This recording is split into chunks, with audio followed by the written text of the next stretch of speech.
ফরিদপুরের নগরকান্দায় জমকালো আয়োজনে পালিত হল দেশ চ্যানেলের চতুর্থ প্রতিষ্ঠাবার্ষিকী। বিস্তারিত ফরিদপুর জেলা প্রতিনিধি মোহাম্মদ শাহাদাত হোসেনের পাঠানো ভিডিও চিত্রে। রবিবার সকাল ১১টায় নগরকান্দা প্রেসক্লাব মিলনায়তনে এক আলোচনা সভার আয়োজন করা হয়। সভায় সভাপতিত্ব করেন দেশ চ্যানেলের নগরকান্দা প্রতিনিধি মোহাম্মদ শাহাদাত হোসেন। আলোচনা সভায় প্রধান অতিথি হিসেবে উপস্থিত ছিলেন নগরকান্দা থানার অফিসার ইনচার্জ মোহাম্মদ সফর আলী। এছাড়া বিশেষ অতিথি হিসেবে বক্তব্য রাখেন নগরকান্দা উপজেলা বিএনপির সাধারণ সম্পাদক সাইফুর রহমান মুকুল, নগরকান্দা প্রেসক্লাবের সভাপতি শওকত আলী শরীফ, সরকারি নগরকান্দা কলেজের সাবেক ভারপ্রাপ্ত অধ্যক্ষ কাজী আফতাব হোসেন, নগরকান্দা প্রেসক্লাবের সাধারণ সম্পাদক লিয়াকত হোসেন সহ আরও অনেকে। আলোচনা সভা শেষে দেশ চ্যানেলের প্রতিষ্ঠাবার্ষিকী উপলক্ষে কেক কাটা হয় এবং দেশ ও জাতির কল্যাণ কামনায় মোনাজাত করা হয়।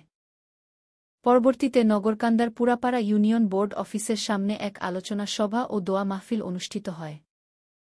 দেশ চ্যানেলের উদ্যোগে একটি আনন্দ ড্যালি বের করা হয় এবং নতুন বছরের শুভেচ্ছা বিনিময় করা হয়। দেশ চ্যানেলের এ আয়োজনকে ঘিরে স্থানীয় সাংবাদিক ও গণ্যমান্য ব্যক্তিবর্গের মাঝে ছিল ব্যাপক উৎসাহ-উদ্দীপনা।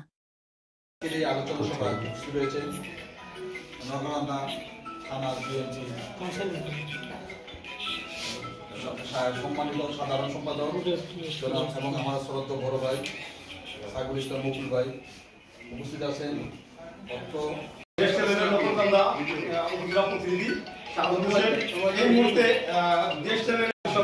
আমাদের সবাই পরিচিত কাছের মানুষ, আমাদের কোচি সবরী ভাইকে আমরা কিছু বলার জন্য বিশেষ অনুরোধ করছি।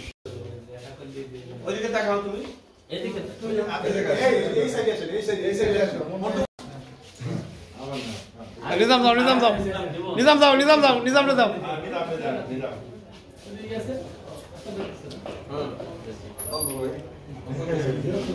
নিজাম একটু বেশি দেন। ঠিক আছে।